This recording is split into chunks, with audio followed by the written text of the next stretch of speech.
Uh, I think that the best social change advocacy organizations do more than work in their niche to make things a little better.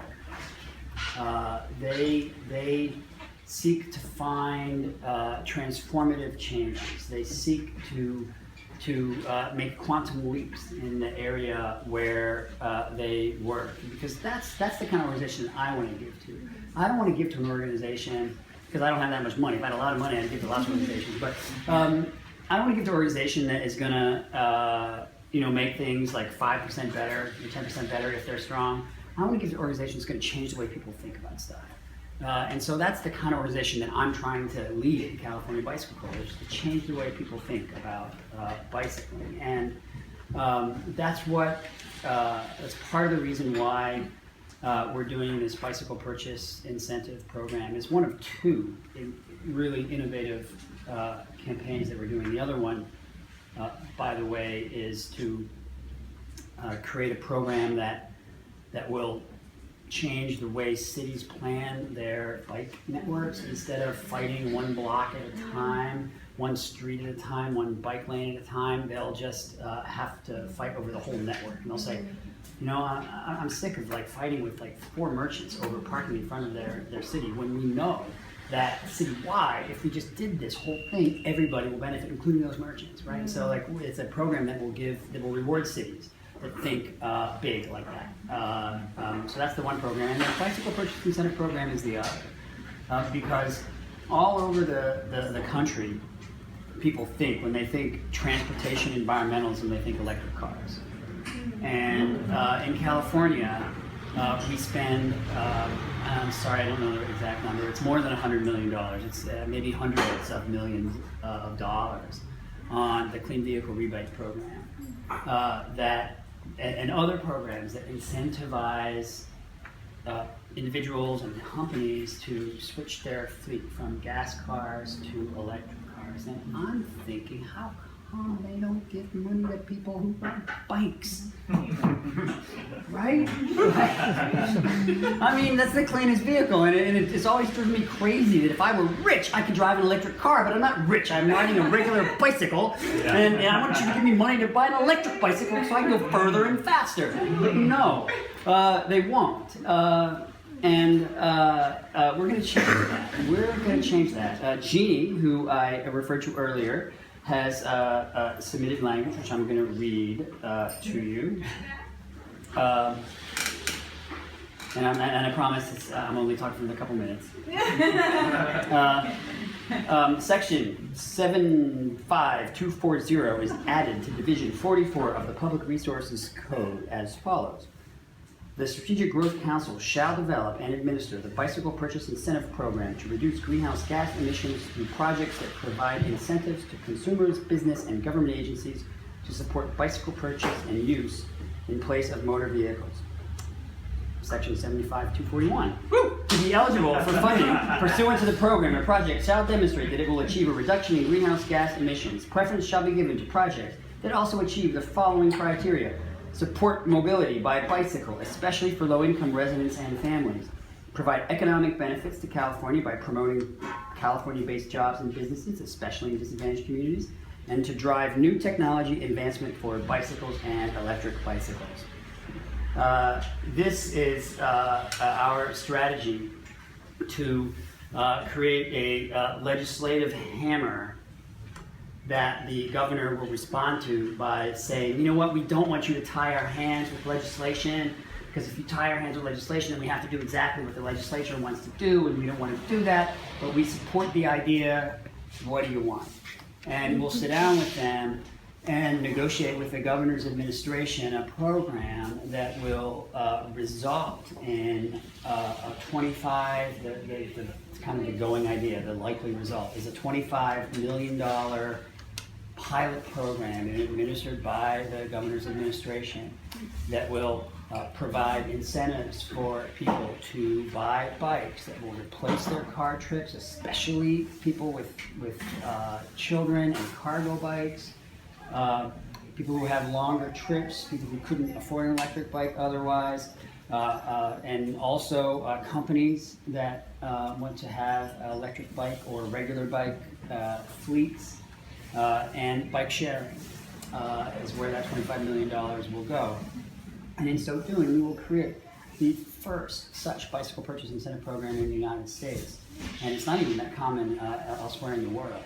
And completely change, I think, the way Americans think of the bicycle. It's not just a cool thing, it's actually so valuable that we want to spend tax money to help people do it. And I'm thrilled that we've had the support of the New Wheel in getting as far as we've gotten already. We have the support of the bicycle industry, less than you would think. The Bicycle Product Suppliers Association has pledged $20,000 to this $60,000 campaign. So far. Thank you. I mean, I'm telling them, I'm saying, like, I'm going to get the government to pay people to buy your product. Yeah. Right? But it's coming along good. We have other industry supporters who think we'll add another 20, and so we're trying to raise another $20,000, which is why we're having this party, because I hope you all have some money and some ideas about how we can get that additional $20K to round out this campaign. Jen and Norma are here, and they have clipboards, and they have contact information, and I would love for you. Do you have Square? We have Square. Okay. And so, Norma has Square. So we're going to do this all over the state. We're going to do this with people who care. This is the biggest, according to Karen and Brett, and I'm trusting you on this. The largest volume electric bicycle shop in the United States. I don't know. Probably. Yeah. We do, yeah, we sell a lot of them. But we can't tell. So we're in the right spot. We look small, but People deceiving. who care, and we're going to do this all over the state, though, and with businesses and individuals, and this is January. This is the start. We're going to nail this by June. Cool.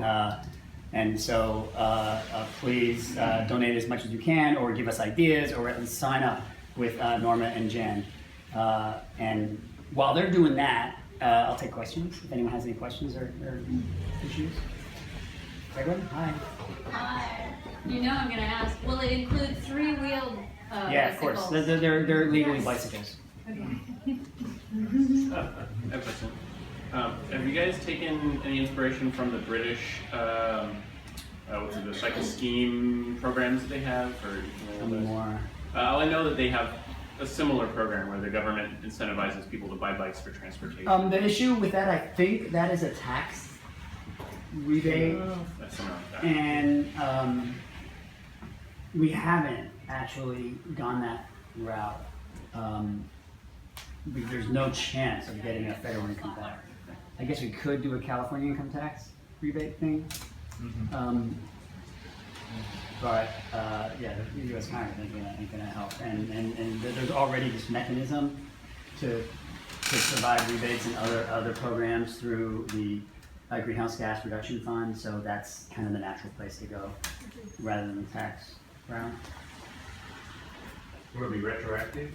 No, sorry. Somebody said he wants to buy an electric bike in a few months, and like, how quick will it happen? And, if we win this as quick as we possibly can, we'll win it in next year's budget, which starts July 1st. But that just means that they've authorized the program and they've done the money. Who knows how long it will take for them to figure out how to administer it? It could be a year after that before people can, cash checks. Pretty exciting. Question, how many bikes are sold in California on I don't know. average every year? Both regular and electric? I don't know. I mean, is it new or? Well, new. Google will tell you. The Bicycle Retail Industry News will give you that. Actually, they'll give you the national figure, and I would say take probably 15% of that national figure. I know California is the largest in the country. It's the largest individual bike market. And the reason I ask is you're only trying to raise $60,000. It's not much, right? It's nothing. I know, and we talked about that, Yeah. like coffee money to some people, Right. as far as companies. Really, in the world of fundraising, it is, it's not that much. But if there was a campaign where the manufacturers or the distributors of bikes would say, you know, we're gonna bump up the price of that bike by $5, and if everybody did that and then donated back, what a great PR campaign. Then if you went to buy a bike, you say, hey, I think it's like REI, don't they contribute so much back to their different, Not a bad idea. Yeah. Yeah. I mean, you got a winner on both sides. You got people buying bikes, you got an incentive to say, hey, I'm contributing to something good. And maybe they throw in a membership in your local bike store. Right. Cool. You gotta give Yeah, some value. definitely, it's a matter of, bicycle companies need to be led when it comes to visionary thinking. It sounds like the voice of experience. So, it's, I mean, Brett and I talk about this all the time, like how can we help people think bigger than they're thinking right now, which is a major piece of the puzzle, because it's been a flat market for a really long time, and it's been a hobby Sporting market, goods. a sporting good market for a long time, and so there's this whole, like, they're kind of like, their minds are being blown right now, and it takes a while for that to materialize into actual action. So we're definitely